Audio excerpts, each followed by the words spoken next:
বড় আফসোস হয় মাবুদ, তুমি আমাকে একটা জীবন কেন দিলা? তুমি আমাকে আরো অনেকগুলো জীবন দিতা, অনেকগুলো প্রাণ দিতা।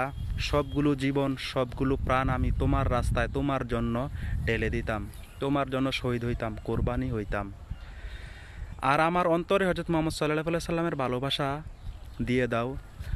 আমার অন্তরে হযরত মুহাম্মদ সাল্লাল্লাহু আলাইহি সাল্লামের ভালোবাসা লালন করার তৌফিক দান করো, এবং তোমাকে ভালোবেসে তোমার জন্য আমার জীবনকে কোরবান করার তৌফিক দান করো। আমার মতো দুনিয়াতে 200 কোটি মুসলমানকে, প্রত্যেকটা মুসলমানের জীবনকে তোমার জন্য কবুল করো। তোমার ভালোবাসা, তোমার হাবিব মুহাম্মদ সাল্লাল্লাহু আলাইহি সাল্লামের ভালোবাসা দুনিয়ার 200 কোটি মানুষের অন্তরে লালন করার তৌফিক দান করো, এবং সবাইকে দুনিয়া এবং আখেরাতে জান্নাতবাসী হিসাবে কবুল করেন মাবুদ। একটা জীবন দিয়েছেন, একটা জীবনকে আপনি কবুল করেন এবং আপনার জন্য উৎসর্গ করার তৌফিক দান করেন। আমিন।